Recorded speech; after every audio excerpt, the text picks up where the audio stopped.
What's good, ladies and gentlemen? It's RFG back at it today, and I'm here to go over this particular topic right here. I'm going to be delving into the information regarding different grades of different elements. Now, I know most of us spent a lot of time in the public miseducation system where we were given the periodic table. We were given the periodic table and we saw those elements on the periodic table and we thought that that was it. You see what I'm saying? But what these bastards have been hiding from us is the fact that there's different grades of every element you can think of, which means the element can be dense, it can get denser, or it can get lighter, and lighter. All right. Now the lighter an element, the more it's going to form into a liquid or a gas. The more denser the element becomes, the atoms become, the more they're going to form into a solid. All right. The more dense it is. Okay. So for starters, I'm going to break this down starting with the oxygen atoms. All right. Now, we've been told that oxygen is just oxygen, right? Okay, that is wrong. That is absolutely wrong. There's different grades. There's different grades of oxygen. Okay. The oxygen that we mostly breathe on the Earth's surface is oxygen 16. Oxygen 16. This right here is what we breathe on Earth's surface. If the oxygen gets lighter than this, okay, if it gets lighter than this, which means if it starts losing neutrons, that's when we'll have a hard time breathing it. All right. So the more neutrons the oxygen atom gets, the heavier the oxygen atom gets. The lighter the oxygen atom gets, the less neutrons it has. But see, oxygen always has 8 protons. Oxygen atoms always have 8 protons no matter what. All right? So I'm going to let this guy give the general synopsis, breaking this down, okay? Because I'm going to be blowing a lot of minds off of the information that I stumbled across a few days ago. The center of this discussion. First, a little basic theory of atoms. We have a positively charged nucleus where we have protons and neutrons. The number of protons determines what the element is. 8 protons is oxygen, 7 protons is nitrogen, 1 proton is hydrogen, 3 protons is lithium, and so on. In most atoms except hydrogen 1, one isotope of hydrogen, they always have neutrons. A neutron is just a little bit heavier than a proton. But when we say atomic weight, we add the number of protons and neutrons together. Then we have electrons that orbit the atoms like planets around the sun. Now I'm going to stop him right there. And what I'm going to add is every single element that we can think of can melt, has a melting point. Okay, and can be turned into a gas. So that means that gold, silver, diamond, different forms of carbon and crystal, it can all be broken down into a gas state. You see what I'm saying? Or it can be formed into a liquid. All right?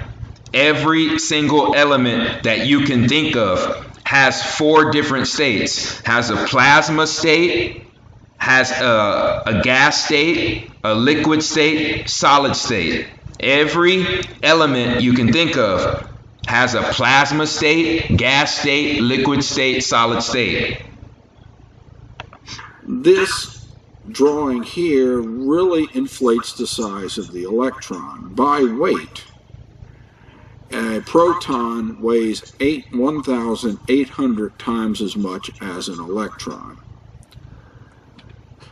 Electrons have a negative charge, protons have a positive charge, and when you have equal numbers of electrons and protons, the overall charge is neutral. There is something important to know, though. Again, atomic weight is the number of protons plus neutrons. Oxygen comes in 3 stable isotopes in nature. We're only concerned with 2.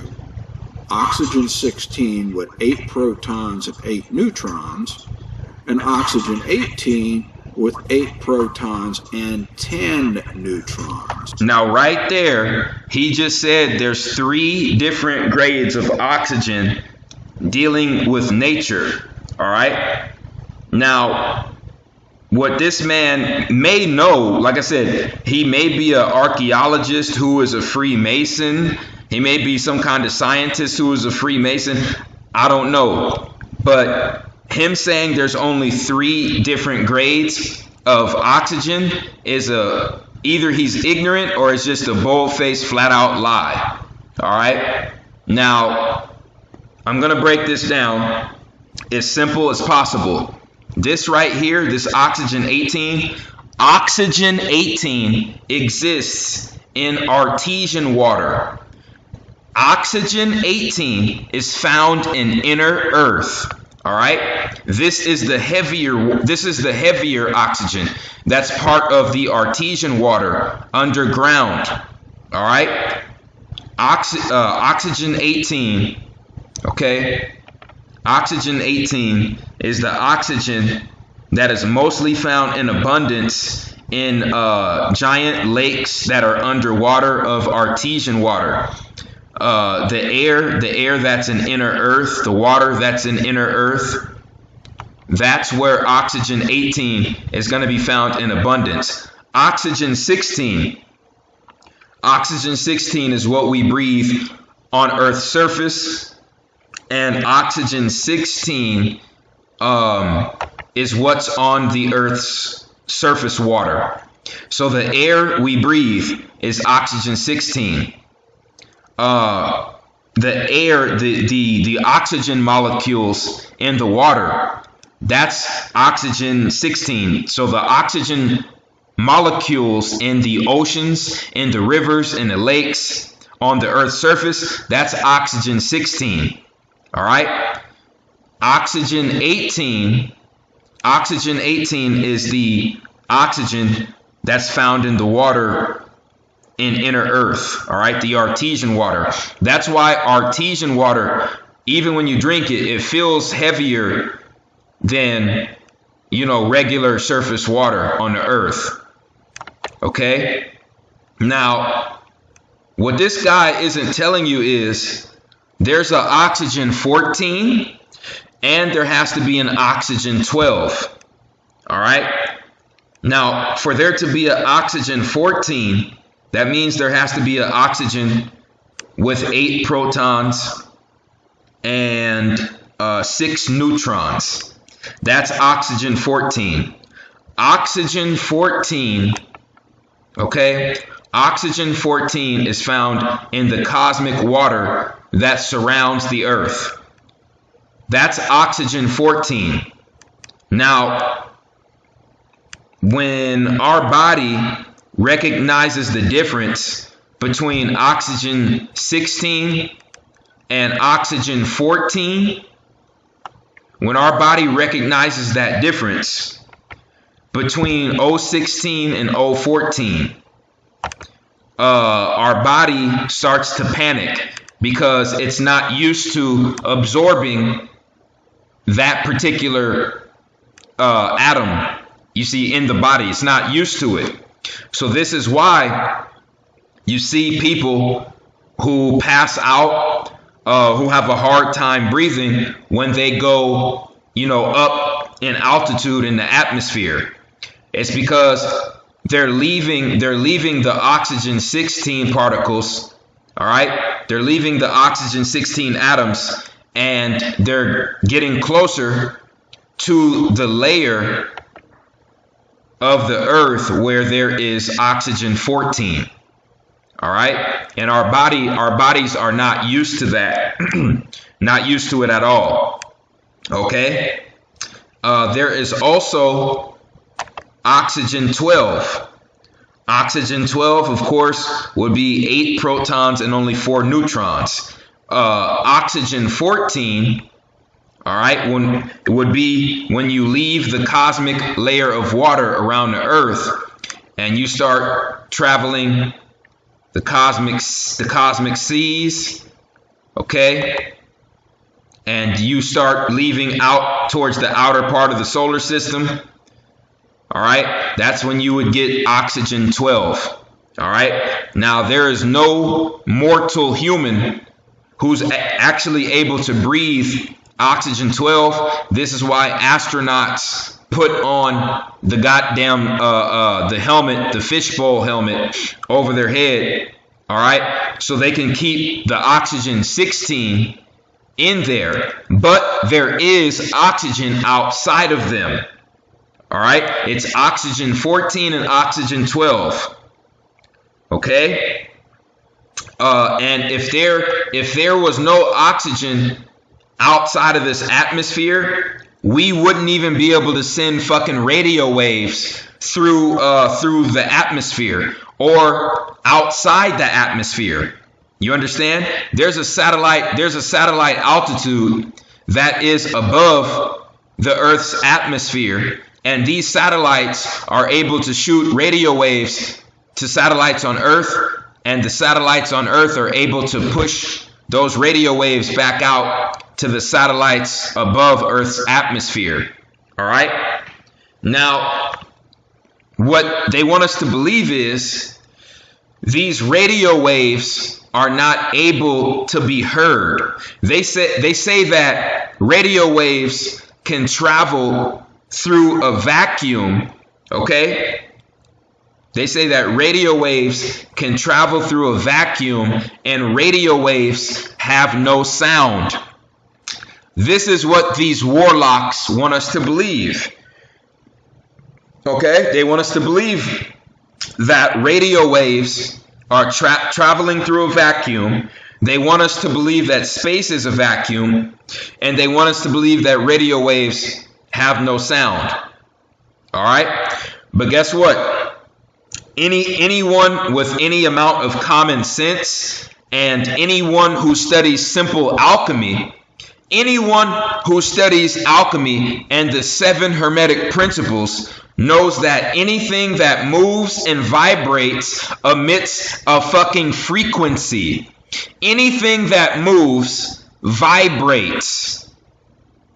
And anything that vibrates emits a frequency. All right? Anything that vibrates emits a frequency that can be heard. Okay? Anything that is in motion can be heard. That is simple 7 hermetic principles. That is simple alchemy. All right? So these motherfuckers want us to believe that radio waves are traveling through a vacuum and they can't really be heard. All right? But all you have to do is possess the proper mechanism. All right? And you will easily be able to pick up the vibrations and the sound of the radio waves moving through so-called space. All right? Okay?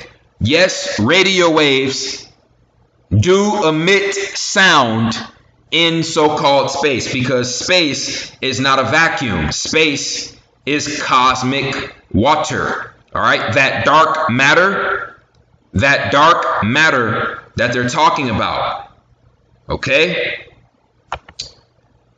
A lot of that has oxygen 12. You have a lot of carbon with with the dark matter out in so-called space, it is a mixture of carbon, nitrogen, and this oxygen 12. You know, it could be oxygen 10 or oxygen 12. Okay, carbon and nitrogen, and that gives you your dark matter. Okay, space is not a vacuum. I also have a video that I made back in I believe it was 2018.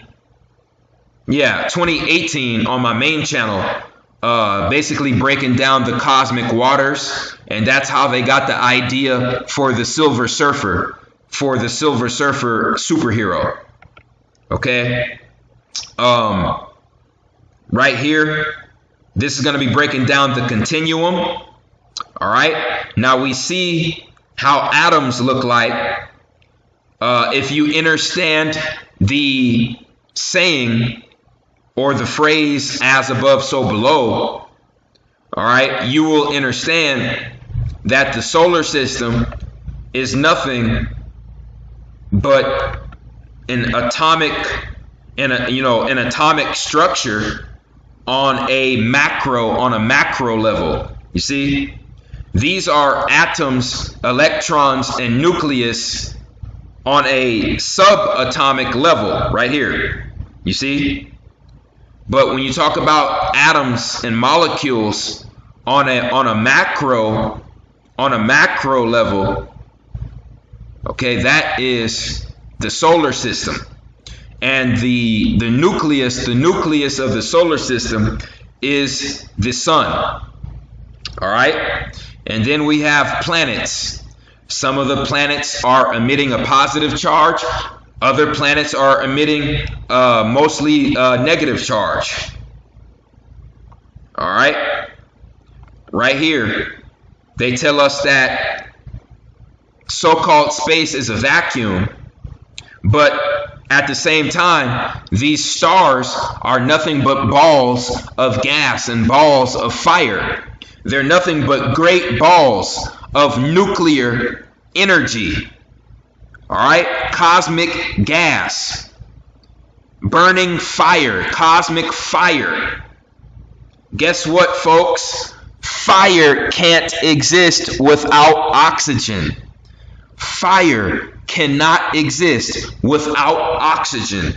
So the star's light would not be burning bright in the night. The star's light would not be emitting throughout the cosmos.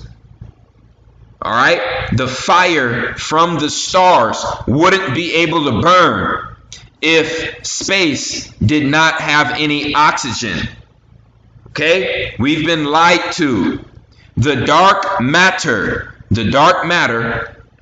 is just a lower grade. It's just a lighter grade of oxygen fused with carbon and nitrogen. All right? And that's what gives us the dark matter. And because of the lighter grade of oxygen, that's what gives the stars their ability to burn. All right? For their fire to burn bright. It's the oxygen 12, it's the oxygen 10. All right? And so-called mortals are not able to breathe that particular grade of oxygen. All right? So this right here is the solar system. So look, let's look at the micro and the macro. All right? So we got the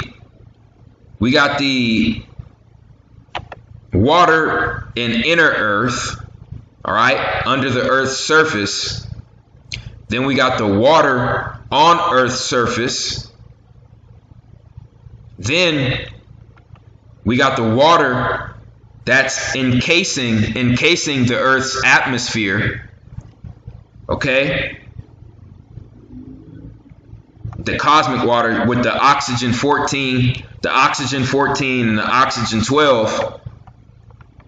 All right?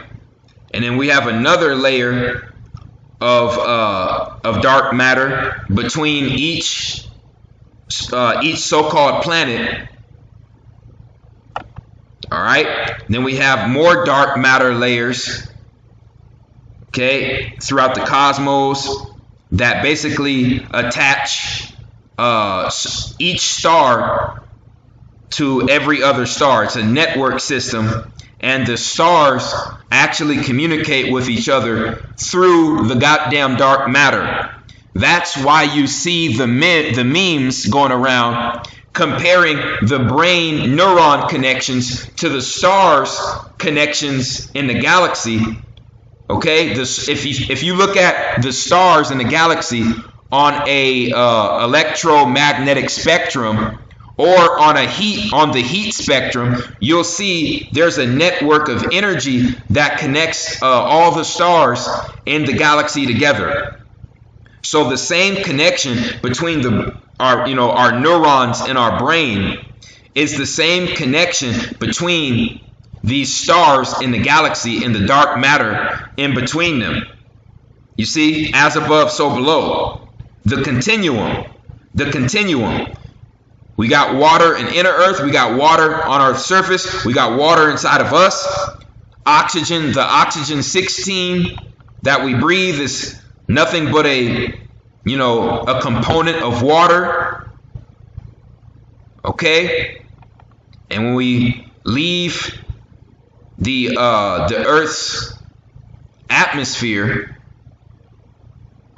all right, we're surrounded by cosmic water.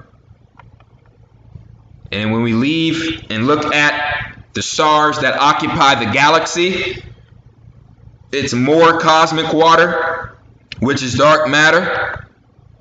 And when we leave the so-called Milky Way, the so-called Milky Way is nothing but a hurricane on the universal cosmic egg.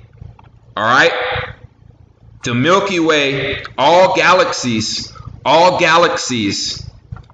most of them anyway, are nothing but hurricanes, all right, that are moving in motion, and they're moving around the cosmic egg, the great cosmic egg of the universe. And when you delve into it deeper, and you keep going out and out and out, the continuum continues, and you have multiple universal cosmic eggs with galaxies orbiting around them, and there is dark matter that connects these different universes together.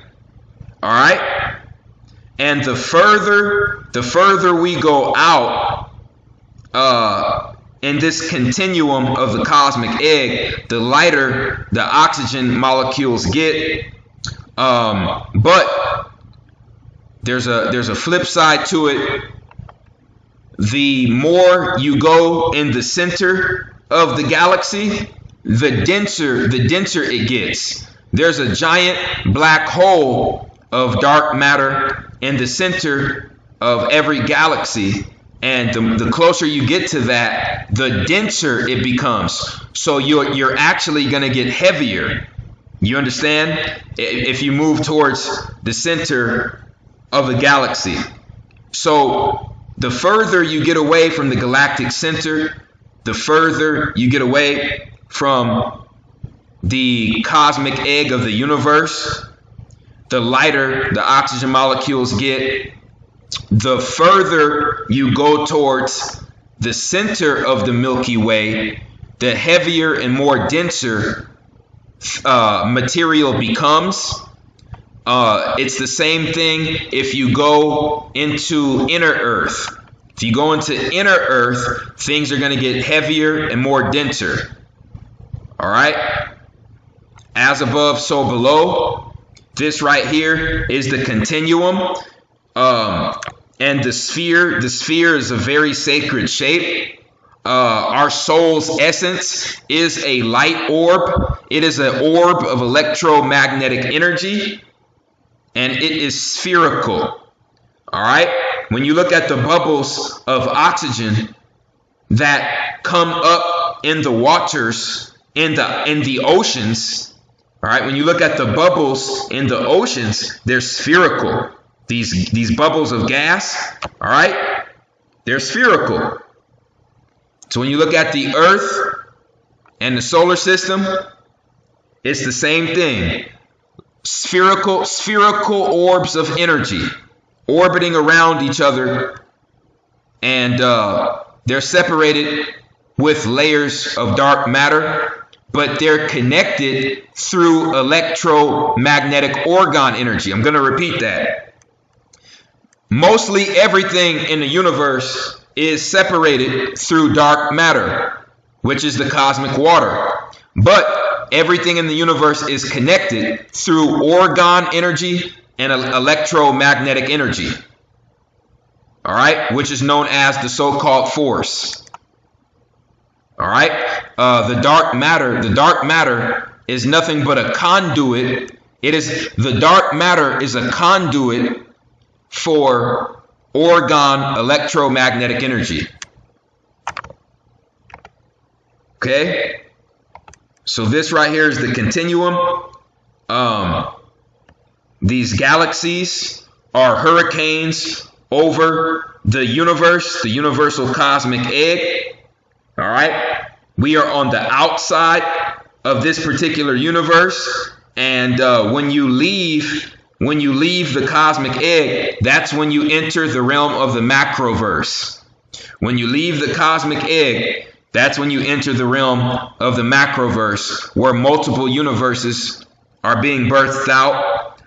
This was also depicted in the Men in Black movie that came out in the late 90s. All right. Very, very, very deep info. Very deep info, folks. All right. And before I get out of here, I want to tell you guys, man, that a lot of the information I receive comes directly to me from the energy that comes from the sun. I feel it radiating through the back of my head, through my spine, throughout my body. And a lot of times I get what's called epiphanies. All right. And one of the epiphanies I had in 2016 and 2017 was this image right here. All right. The universe told me what this image is right here. They call it Metatron's cube. You see, the people in the mainstream, they call it Metatron's cube. I call it just a light photon. A light photon. Okay? That's what this thing is. It is a light photon, and it is the smallest particle known to so-called mankind, known to humans. And this right here is the foundation of all matter, of all visible matter in the universe. All right? Now, this was also depicted in the Transformers movie. Whoever had the Allspark cube had control of the universe. That is symbolic of whoever controls the light photons has control of the fucking universe. So right here, we have 13 subatomic light orbs, 13 subatomic light orbs that are being bound together by a magnetic field. These light photons are being bound together by a magnetic field. And the magnetic field gives the light an illusion of matter. Do you understand? The only thing that's causing us to be visible are these subatomic magnetic fields that are trapping these orbs of light. Okay?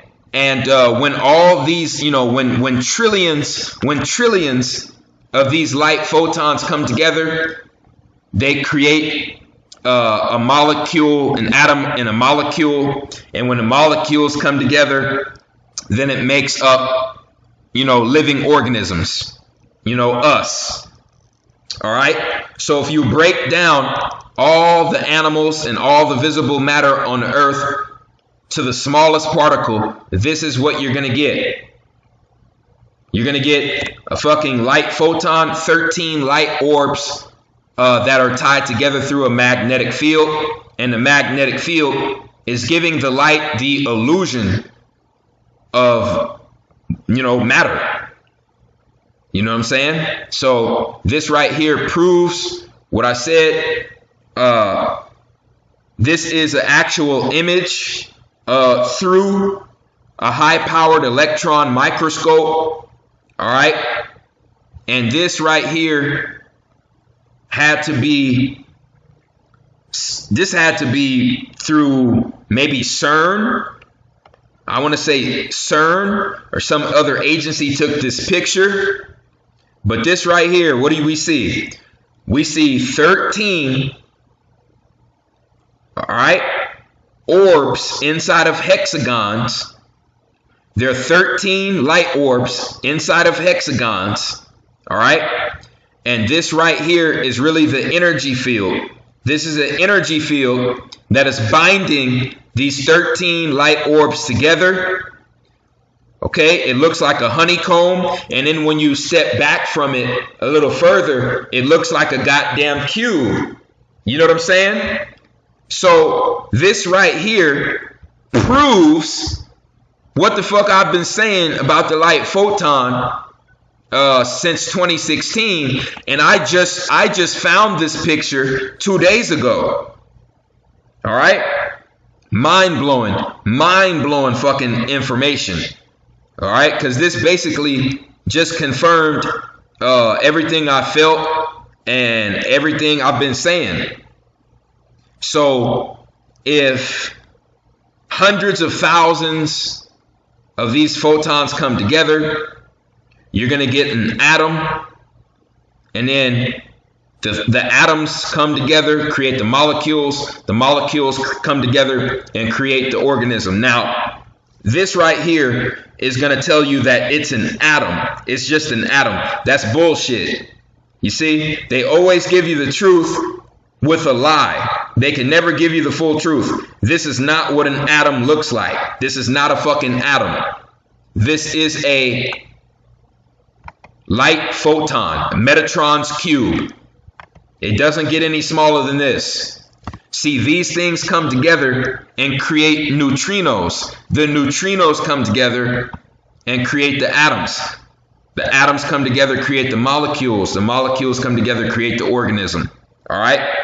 And then this right here, of course, is nothing but a microcosm of the solar system. All right? All right? So,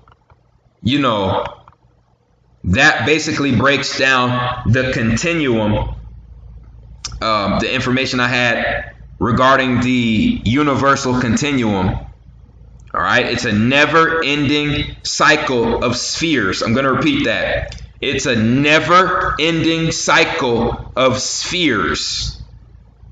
Okay? All the way down to the fucking light photon. Okay? Down to the neutrino, down to the atom, down to the molecule, down to the water drops, the worlds, the planets. All right, the stars, okay, and the galaxies are nothing but hurricanes on the universe, and the universe is spherical, because we know hurricanes can't exist unless the object is spherical. You see, it has to be in motion and spherical in order for the hurricanes to rotate and orbit. All right, as above, so below. As above, so below. The continuum is nothing but microcosms and macrocosms of spheres of energy.